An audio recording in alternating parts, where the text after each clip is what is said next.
So hello and welcome. You're all very welcome to the Wellness Clinic's webinar on family health. I am Niamh O'Connell. I'm going to introduce myself now. I'm just going to share my screen with you so you can see the presentation. The Wellness Clinic is a nutrition and lifestyle service, and we are based in Dublin 8, but we reach clients across the globe over online consultations in person. We also run corporate wellness programs, and we go into schools and community groups as well and spread the word about healthy eating and healthy lifestyles. I'm also a mindfulness therapist, and I work with people to help manage their stress using mindfulness techniques. So I have a Bachelor of Arts in French and Spanish, which I completed in my early 20s. And then I went on to get interested in nutrition in my 20s and 30s. And I consolidated my own research with a diploma in nutrition and lifestyle coaching in the Institute of Health Sciences. I'm also a member of the Federation of Nutritional Therapy Practitioners, and they're based in the UK. I'm also a mum of 3. So family health is paramount, and it's really on the agenda in our house. And what I'll be sharing with you this evening is an overview of the topic. We're going to look at a few different areas, and we're going to discuss everything in general tonight. And then I'm going to do future webinars and go into each area in more specific detail. So as I said at the start, if you have any questions, you can write them if you're live with us tonight, and we'll have a look at them at the end. So this presentation will take about 40 minutes. So I'm really interested in family health and well-being, and I think parents need to lose the guilt that they may have about caring for themselves and start putting themselves first in order to really be able to give good care and good attention to their families. Okay, and I've spoken on radio before about mental health.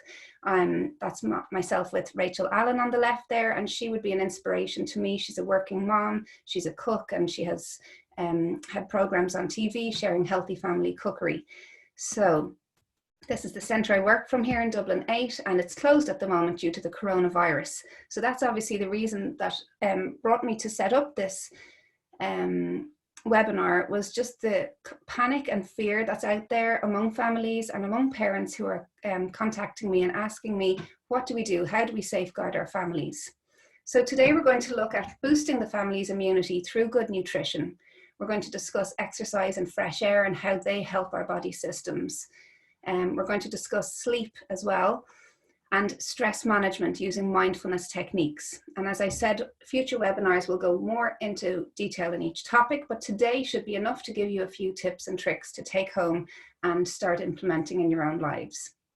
First, however, I wanted to address just the fear and panic that's going on. Here in Ireland, it's only the first week of lockdown, and it's not even an official government sanctioned lockdown yet, but people are taking it upon themselves to socially isolate in order to prevent transmission of the coronavirus, which is obviously very wise, and we have been advised to do so. So what's happening is people are feeling isolated from grandparents, they're feeling isolated from their usual support networks, and there seems to be just this low level or medium level of anxiety in everybody's interactions, and it's especially evident on social media. So I would say to you, if you're getting caught up in debates and dramas and a lot of discussion around coronavirus on social media, one thing you could do that would be very productive for your own mental health is to pull back from that, pull back from those interactions, and just take your information from the official sources, the government, the health services, and their websites, and then follow a couple of medical doctors on social media and see what they're saying, what they're advocating to do, because they will be the ones who don't sensationalize. They'll give the truth as it is, and they will have the most up to the minute scientific information. There is a lot of misinformation being shared around, unfortunately. So obviously eating well can really help the family's health and immunity at the moment. And you know, it comes second to minding your mental health. And I want to really preface this first by saying you could eat a diet of processed food, but as long as you were mentally relaxed and feeling good and having a laugh and going about your daily business, feeling light and breezy, you would probably have a stronger immunity than somebody who is bordering on orthorexic and obsessive about clean eating and eating, you know, a very strict exclusive diet where you just have a few food groups and putting so much attention and stress into their food. So there are two extremes there. We all hope to fall somewhere in the middle. We know if we're working and we have young families, we can't always get a homemade dinner on the table every night. So it's about making smart choices when you do cook. And we'll get into that again a little bit further down the line. But what you're looking to do is to include more unprocessed food in your diet. So that's fruit and vegetables in as close to their natural state as possible. So adding toppings to your pizza, adding frozen peas to your pasta, whatever way you can quickly get food and vegetables, especially into the family's diet, will benefit you. And without standing at a chopping board at 5:30 p.m. wondering what's for dinner and having to create something from scratch. Very few of us actually have the time or energy to do that in the evenings. So smart thinking ahead, batch cooking, maybe cooking one large dish once or twice a week and using that in different ways throughout the week that follows. That's how I get food on the table every night for the family. And in the meantimes, in the days when I've nothing prepared, it will be egg fried rice or eggs on toast or French toast or breakfast for dinner. So we have porridge. It depends, but I will always go for nutritionally dense foods, but things that are quick to prepare.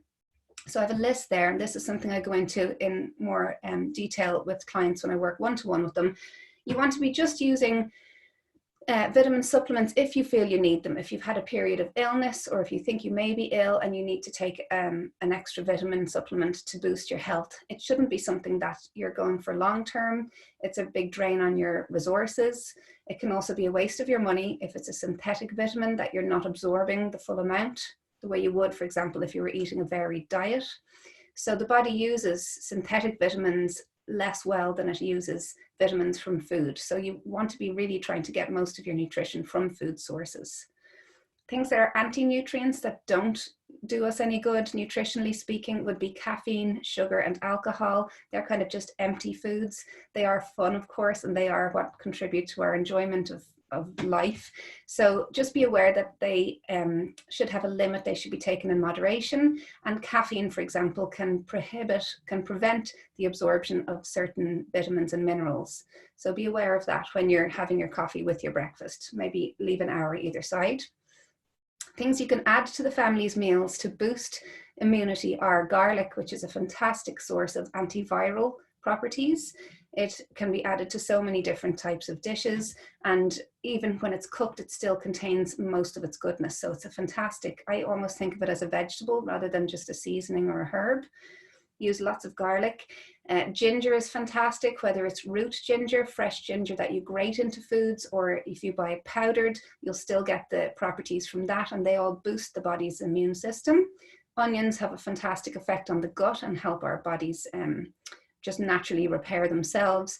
And many herbs and spices have therapeutic effects, such as turmeric, oregano, thyme is fantastic, rosemary, and a lot of them really benefit from stewing. So I would add them, try and grow them in your garden or in a pot, and add them whenever you're making a soup or a stew. And the longer they're cooked, the more of the antiviral properties they will release. So when I work with clients one-to-one, it's usually trying to help them get more of this fresh food into their diet. And as I said, it can be very down low on our list of priorities when we're busy and when we're working and parenting young families. But a few quick and easy hacks, like having that dinner already prepared and just portioning it out in the evenings from the slow cooker, for example, thinking ahead and planning your meals for a few days in advance, so you're using up what you have at home and you're not letting it go to waste. They can all help save you money and time in the long run. Okay, so I work more with people one-to-one because everyone's challenges are different. You have a picky eater or a teenager, and maybe your time is limited on certain days. And I help people work into a schedule of how they can prepare healthy meals for the family. At the basis of it all is the idea that we should be letting food be our medicine and our medicine be our food first. Before we turn to the pharmaceuticals, we should try and make our health boosted from the food that we're taking in. Okay, so that just comes back again to simple home cooked meals for the most part. And I really advocate getting a slow cooker if you don't have one yet. One pot wonders such as curries, soups, stews, and casseroles. And I'm a vegetarian and I've never got bored of what I cook in my slow cooker. So it's not just meat that does well in there, it's vegetarian and vegan foods too. And what you can do, as I said, is batch cook it once, and then you have it to portion out throughout the week with different carbohydrates or sides. So let's imagine you do a chickpea stew. You might serve it with rice the first night, you might have it on baked potatoes the second night, and the third night you may blitz it into a soup and have it with crusty bread and cheese. Okay, so there's many ways, and if you just think outside the box and test out some new recipes, you can be really inspired. Okay, and with all that about healthy eating, and you may be sitting there thinking, oh, this doesn't happen at all in my house, we need to really pull our socks up. Remember, it's perfectly fine to not be perfect all of the time. Okay, that's the 80-20 rule. That means we're realistic, we know we're living in the real world, we will get a takeaway the odd time, we will buy a frozen pizza, and that's fine too. So if you're aiming for 80% home cooked meals and the other 20% are your processed foods, your takeaways, that's amazing. And I don't even get there some weeks, to be honest. My family eat a lot of frozen pizzas, especially when I'm busy in work. So that's what we're aiming for. We may not be there yet. And it doesn't matter what proportion of healthy to processed foods you're at the moment. The point is that you're just making moves to get towards more healthy foods. Okay. So that's kind of the end of our nutrition section here. I could go into specifics, you know, for more things. And if you have a specific question about how to get a child to eat a certain thing or whatever it may be, you can pop it down in the questions and we'll get to it below. And I'm also offering you all a free 15-minute phone call, which we can schedule after this, where we can discuss your particular situation. Okay, so keep that in mind too. This isn't where it all ends. But let's move on a little bit to lifestyle advice. And for me, when I think of lifestyle, it's about the exercise you're getting. It's about getting out in the fresh air and moving your body. It doesn't mean that you have to be in the gym. It also takes into account, do you smoke? Do you swim? Do you take part in any sports? And even your social activities, are you having contact? So that's kind of your lifestyle. It's everything but your diet, okay? So I have a nice prescription here for you for a healthy body and mind. It is simply to get 20 minutes every single day of exercise and fresh air. Okay, so before the gyms all closed in the last week, people may have been going for an hour a week or an hour a day and pounding it out in the gym, but that's just half of it. That's getting your exercise, but not your fresh air. So one of the easiest ways to get this is to go walking, and you can just walk straight out your front door and do a loop of your block and come back home, or walk out of your house and do 10 minutes in one direction and 10 minutes back home. So the idea is that you move until you begin to lightly sweat and you maintain that pace for 20 minutes. And that's where the good stuff happens. That's where your metabolism gets a boost. That's where your immune system gets a boost. You're releasing all the adrenaline and cortisol and the stress and tension in your muscles. And your body is just going to get a kind of a cleansing chemical reaction going on. It also helps you sleep later on if you've really tired your body out with just some gentle exercise. And the trick is to really get that every day, hail, rain or shine.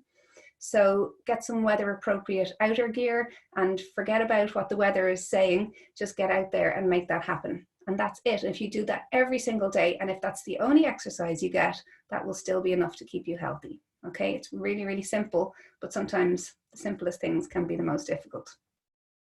So here are two fit, healthy people running down a path. They're out together in the sun, keeping their social distance, which is very wise. If this is what you can do, you go do that. You may be dealing with a chronic illness, or you may have a toddler or a new baby, and you may be just able for a gentle walk at the moment, and that's fine too. The aim is just to get out and to start moving, okay? So if you have any questions about exercise or lifestyles, please pop them below. Next, let's move on to sleep, because sleep is often the forgotten factor in this whole equation of health and boosting immunity. Sleep is something that has only recently become an area of research and interest to the science community. And before that, people focused a lot on diets, they focused a lot on exercising and the benefits of both. But sleep is just so essential to our immune system. It's so essential to our health and our mental well-being. But yet it's still something we just hope for the best when we fall into bed at 11 o'clock after a busy day. We just hope we're going to go to sleep and wake up refreshed. But there's a lot more to it. And with my clients, I go one-on-one into what's going on around their sleep. And in fact, sleep is one of the main issues people come to me for. It's sleep and anxiety are the two biggest questions people tend to have. So let's just look at what happens when we sleep physically and mentally. And we'll talk a little bit about how you can improve your sleep and improve the family's sleep too. So physically what happens is our body grows. Okay, now even though we may be mature adults and we have finished growing in height, we are still growing at a cellular level, and our body is still regenerating our organs as we sleep. So I think it's something like 7 years to regenerate your organs fully. So a smoker who is scanned 7 years after they've stopped will have clean looking lungs. Okay, it's amazing how the body can do this. And that happens when we sleep. So you can imagine if you're not getting enough sleep, what that's going to do to you internally as well.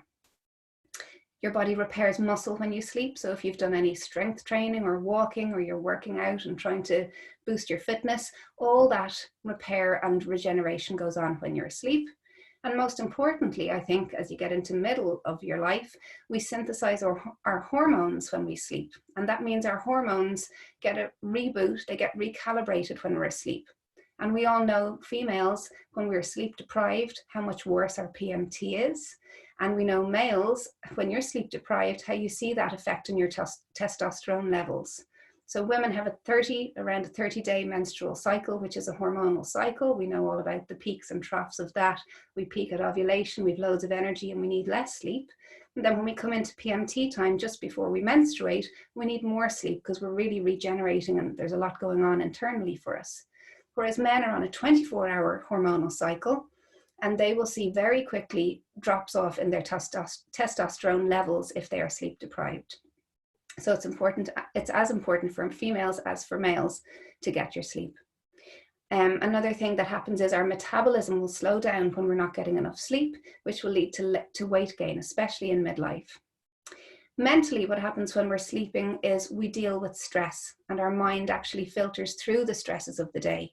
And at the moment, there are a lot of clients of mine reporting disturbed sleep, strange dreams, feeling of anxiety even while they're asleep, and waking up feeling like the whole reality is changed. And in a way it has, but in a way it hasn't too, okay?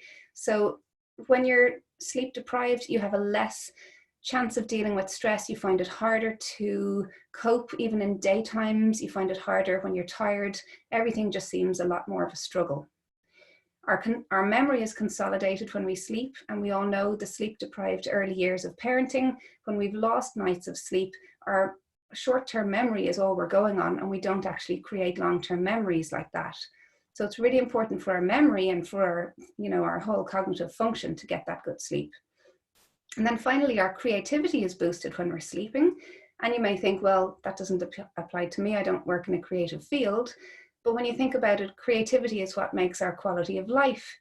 At the weekends, we're reading books, we're watching movies, we're discussing things and coming up with ideas and playing.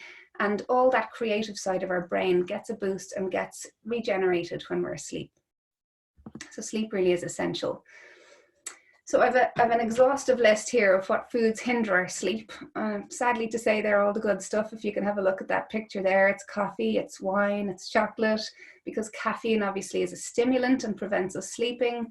Wine and alcohol, while a little bit will help us relax enough to go to sleep, too much of it will actually keep our brain in a very light sleep cycle through the night. So even if you conk out after a heavy night session and you have a 14-hour blackout, you will still not wake up feeling refreshed, okay? Because alcohol, it's really a survival mechanism. The brain doesn't want to completely switch off and go into the deep sleep cycles in case it doesn't wake up again, because it knows your body isn't able to cope. So that's what happens with too much alcohol. Refined grains that are there at the top of the list, and sugar, what they do is they give the blood sugar a boost, so it sends us up on that roller coaster, and then we get the crash down, which then causes cravings. So if you've been going, from chocolate to coffee all day, you will realize pretty quickly that your sleep will be affected too. So number one, I always say to my clients, if you have any sleep issues, cut down the caffeine in your diet, and be aware that decaf coffee and tea still contain some caffeine, as does green tea and chocolate. So they can all be stimulating to the brain if taken late at night. I don't want to go into the other things in too much detail, but I will mention here that MSG is an additive that's added to all the processed foods that you find on the shelves of your typical shops.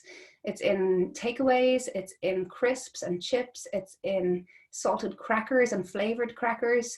There are very few processed foods, and I'm talking about savory ones, that don't contain MSG. And what it does is it's an addictive additive.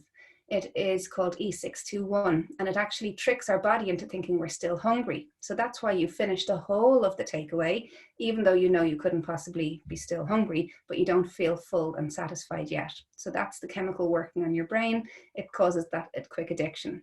But for some people, they will find they're lying in bed with their heart pounding and they're really thirsty, and the next day they'll feel almost hungover, and it's just literally from eating too much MSG. It can also make symptoms of asthma and eczema worse. So be aware of that if your children are eating a lot of savory foods that contain it. And it's hidden in about 120 different names. You can Google a list of other names for MSG. And because of the food labeling laws, food companies are allowed put on the front of the packet no MSG, but on the back you might see it says yeast extract or sodium caseinate or any of the other 120 labels that it comes with. Okay, so watch out for that one. That's a special bugbear of mine, because I know many families are trying to feed their children healthy food and they're buying stock cubes to flavor their lovely homemade soups. But every single stock cube, every single bouillon powder, every single stock pot that you buy, even the ones from the health food shop that are labeled organic and salt free, they're all still full of MSG, and I have yet to be proven wrong by this. So if you think you found one, send me a photo and I'll do the detective work for you. Okay, I'll move on a little bit. Okay, I've got a visual for you here. So you can tell me how that picture makes you feel. Just take a second to take it all in. Maybe it looks shocking. Maybe it looks familiar. Maybe it's both at the same time. And if you were to stand at your bedroom door and take a photo in of your bedroom, what would you see? Overwhelmed. So one of our viewers has said she is overwhelmed by this. Yes, that's one way to describe it. And now let's have a look at this room. And how do we feel when we look at that room? It's quite the opposite. This is actually a hotel room, so it's almost an unfair one that I've chosen, but I just wanted to show a complete contrast.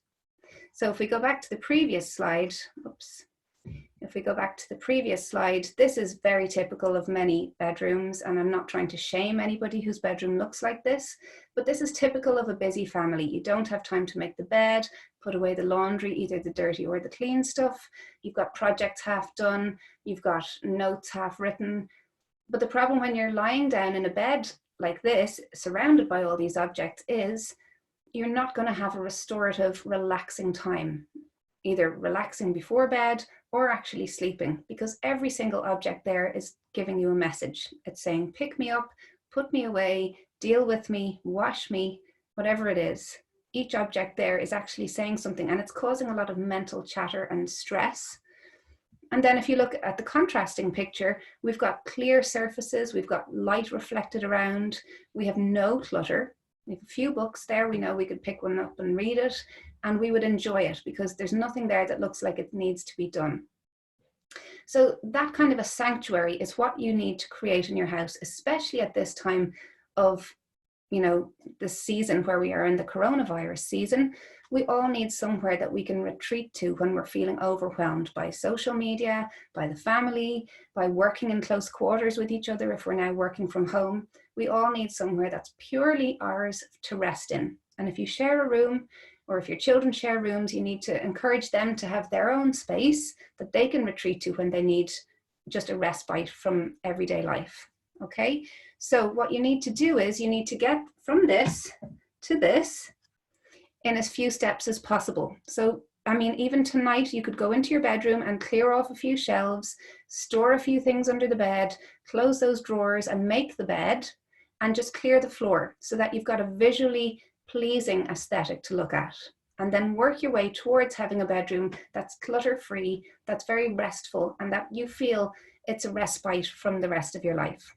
And this even goes if you're sharing a room with a baby or toddler or older child. If you have children who come into you at night, still in the morning you can remove their toys and books from the room and keep it an adult-only space, and try and keep it a space where you're just relaxing. So if you're now working from home and you're looking for a space to work, it's really best, and we do recommend that you do your work from the kitchen or the living room and save the bedroom just for sleeping and relaxing in, obviously if space permits. Okay.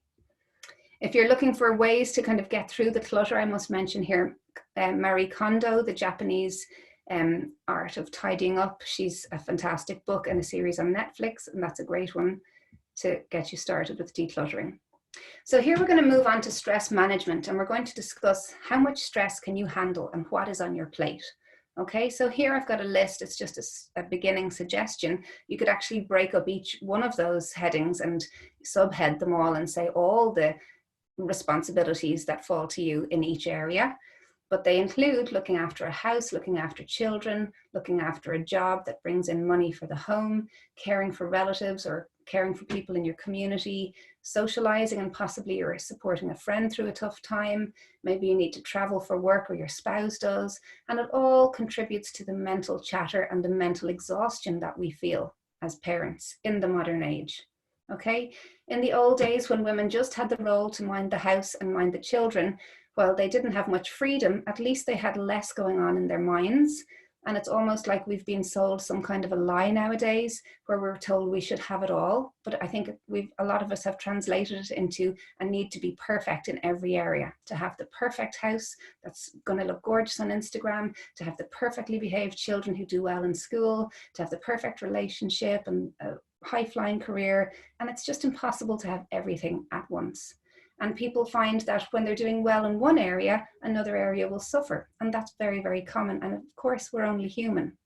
So maybe if you're feeling overwhelmed and you feel like there's so much going on in your head, I would recommend, and this is a first step I do with my clients on a one-to-one basis, you sit with a piece of paper and you write down all the things that you need to do, all the things that depend on you to keep going. So it could be grocery shopping, literally everything that you have on your plate. And keep writing till you've got everything. Feeding the dog, whatever else it is, getting the kids new shoes for school, all those things that happen in the future as well as the short term. And then when you see just how much is on your plate, then you're in a better position to delegate, to say to yourself, firstly, I need to realize I have too much on. I need to set some boundaries with myself and maybe the people around me who could be sharing in this. Certainly if you have children older than 2 who are able to walk around, they should be helping to keep the house a nice place to be. So they're picking up their toys, they're bringing plates into the kitchen, and everybody should be contributing to the running of the home. Maybe your job is your own responsibility, but anything else that's domestic should be shared with the people who are in your house. And it shouldn't fall, for example, just to the one parent who's there most of the time. The others need to take their part too. So that's what I say. It can be overwhelming and it can be a difficult exercise and it can actually bring up a lot of emotion.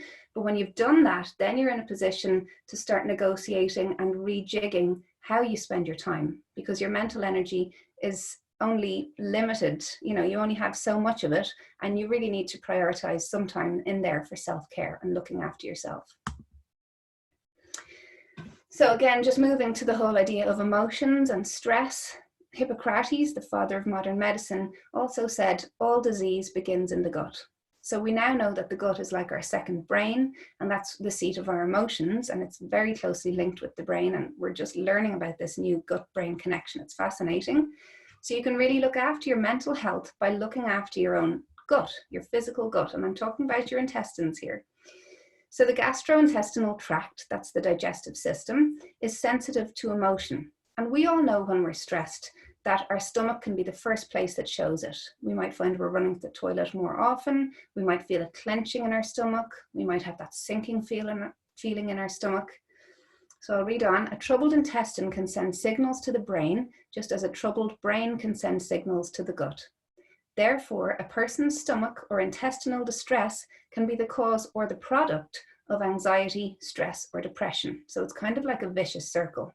And that came from a Harvard research study that was done on the gut-brain connection. That's very interesting. A lot of people who suffer from chronic illnesses affecting the gut have actually suffered a period of stress, especially in their early years, a period of trauma that has caused chronic stress on the body and actually has had a physical manifestation in the gut. So how can we look after our gut? We can definitely eat a balanced diet. We can look after what goes in physically and try and eat as well as we can. More fiber will give us regular elimination, and that's something that a lot of Western diets are missing. more green vegetables especially, and they work almost like a scouring brush to really clean out the inside of the gut as they go through. Natural antibiotics when possible, and that's to try and preserve your gut flora. So garlic can be taken as a natural antibiotic if you're not on blood thinning medications. So check if you're sick, and if your doctor is suggesting something, check if there's a natural alternative that you might try before you try the pharmaceuticals, if possible. It's not always possible, but sometimes it may be. Probiotics to help feed the healthy gut flora. They would be found in natural yogurt and fermented foods like kimchi, kefir, which is a fermented yogurt or milk, and also prebiotics, which are found in bananas. You might see some toddlers who are picky eaters will only eat bananas, and it's like they have this intuition that they know they're really good for their gut. Okay, so we can just really be mindful that we're putting the right fuel into our body, because especially as we get older, our tolerance for eating badly and too many late nights really goes down, and we can't afford to let things slide for too long, or we do start to feel the effects. Okay. Emotionally, we can definitely listen to our gut instinct. So if you get that feeling that you suddenly have a sinking feeling when you've said yes to a commitment you really know you shouldn't have committed to, that's your gut instinct telling you you've done too much there. Okay, so really start to tune into that intuition and maybe give yourself time to think about things before you decide to commit yourself on your time off, especially. Setting healthy boundaries is essential, and I'm going to do another whole topic on guilt that mothers specifically feel and how to set boundaries in a healthy way with yourself and your partner and your children and your friends and your extended family, to carve out more time for yourself, to look after yourself better mentally and physically. And it's something that females especially have trouble with, I think, because from day one we are, and I'm generalizing here, so please forgive me, but we're less likely to be taught how to be assertive. And very often we'll see how a female politician is branded aggressive when she's actually being assertive. And had she been male, she may have been described as confident. Okay, so there is a duality there going on, and it's important to recognize that sometimes. Identifying your stress triggers is important, and realizing when something is pushing your buttons and how you're going to react to that, and being proactive about your mental health. And that really means saying no, setting boundaries, and seeking help when you need it. And your GP has heard it all before, trust me. So don't feel like you're going to shock them with anything you go in for. I wanted to kind of finish up this section with a nice saying. Saying yes to happiness means learning to say no to the things and people that stress you out. And if we flip that, saying no to the things and people that stress you out means saying yes to happiness. And I think that's lovely. And there you go. That's about setting boundaries. You only have a finite amount of time that's free. So if you can start to say no, you'll end up with more time free to look after yourself. So we're going to practice a lovely mindfulness exercise now. And this is something you can take and show your children and your partner if they need this too.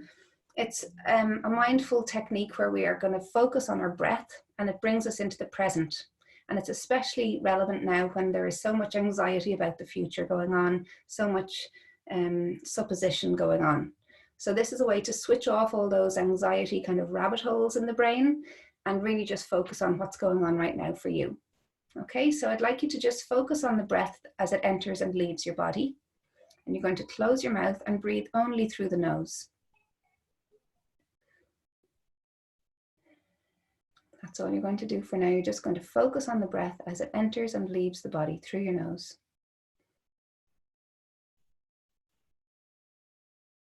And if you've been suffering from some anxious symptoms, you can continue breathing while I talk.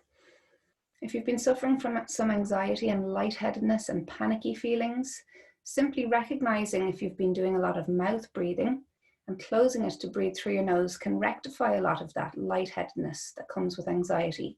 Sometimes it's an overload of oxygen to the brain because we've been breathing quickly and shallow, panting almost when we're stressed. So we're overloading our brain with oxygen. So now taking it back and just breathing through the nose brings the air through another filtration system, and it helps to calm us down. So if you need to focus the mind further, as well as just focusing it on the breath coming in and out of the nose, you can start to count as you breathe in. So you're going to count to the number 7 as you breathe in. So we're all going to go together, exhaling first and breathing in, 2, 3, 4, 5, 6, 7, and out. 2, 3, 4, 5 for 11. 7, 8, 9, 10, 11. And in. 2, 3, 4, 5, 6, 7, and out. 2, 3, 4, 5, 6, 7, 8, 9, 10, 11. And you can return your breathing to normal now. What that longer exhale does is it really shortcuts into the parasympathetic nervous system, which is that fight or flight area of the brain. And it just tells it it's okay and it's fine to relax and it can just switch off. Okay, that's really nice to do.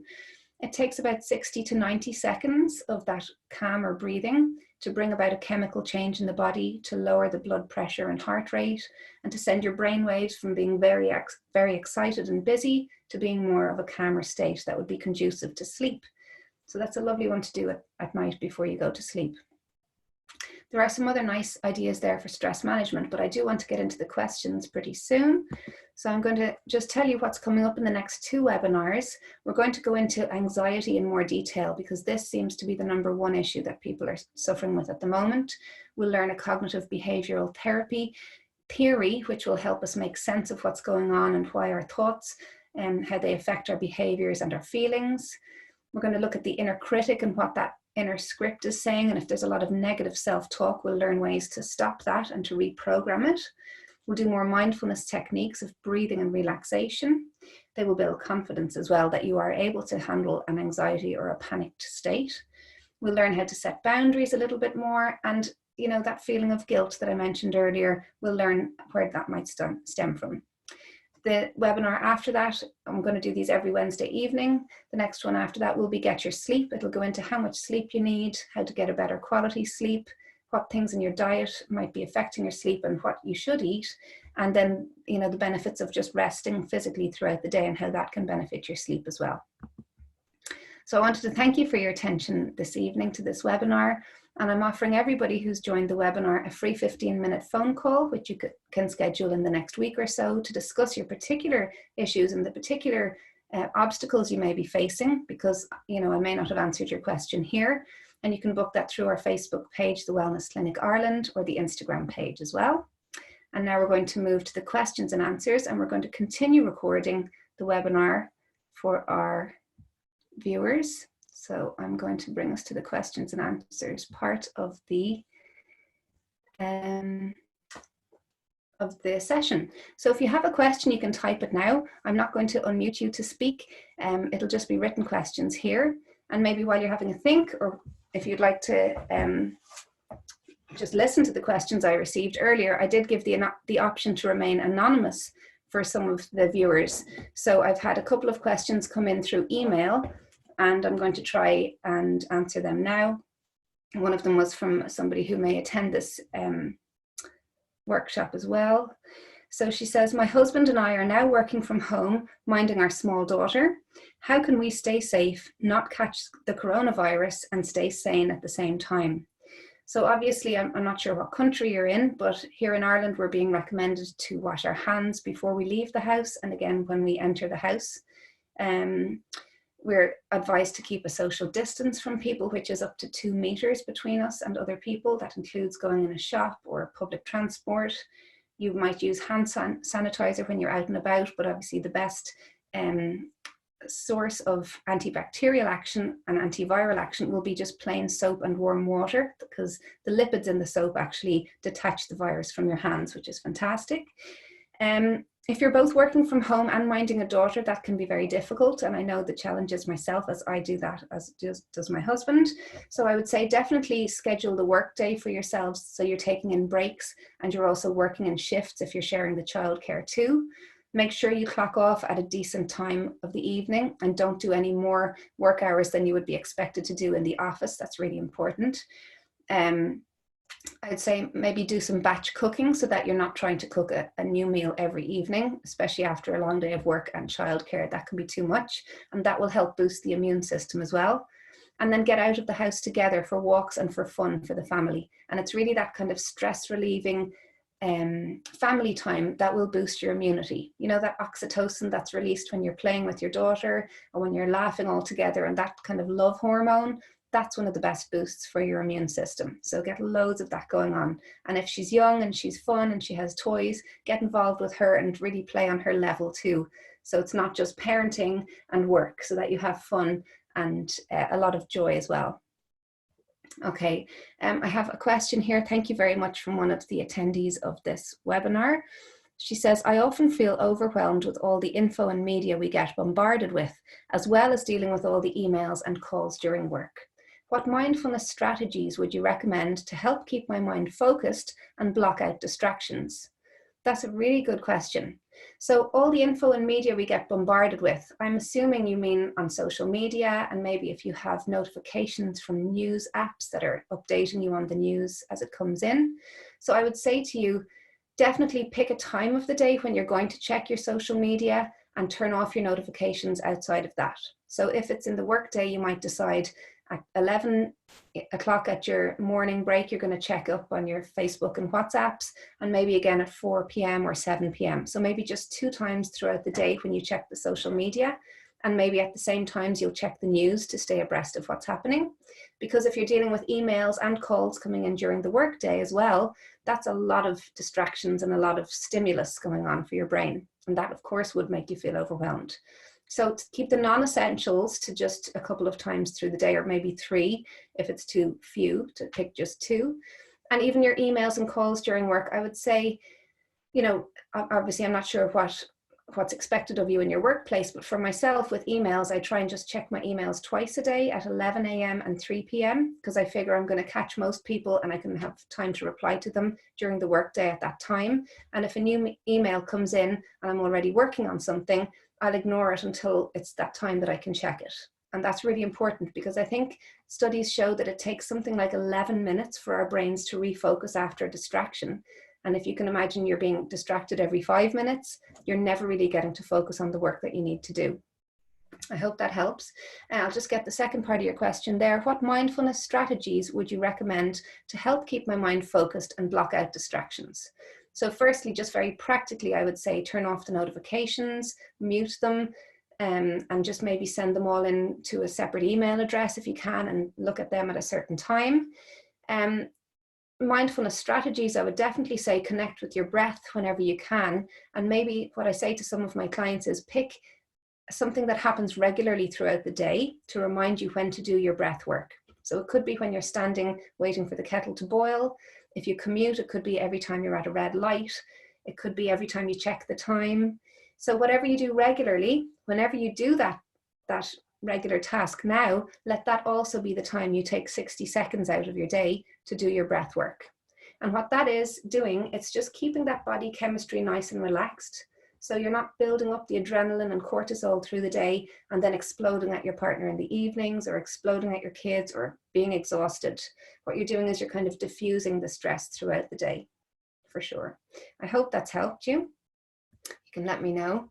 I'm just going to wait and see if another question comes in. And meanwhile, I'll read out the other question that came in through email. It's, I am totally anxious and freaking out. Have a pain in my chest with anxiety. Please help. Okay, I really feel for you, because I spent the last couple of days of last week in the same state. I was in a very anxious state, just looking at the news unfolding about coronavirus and how it was going to affect our day-to-day lives. So that feeling of pain in your chest is very often, you know, muscular stress and strain. So possibly doing some yoga might help that. Reminding yourself to breathe deeply and make your breaths nice and long and gentle will help, because you may be going around breathing short, shallow breaths. And if that doesn't, you know, calm itself down within a couple of days, I would say contact your GP just to be 100% sure it's nothing else.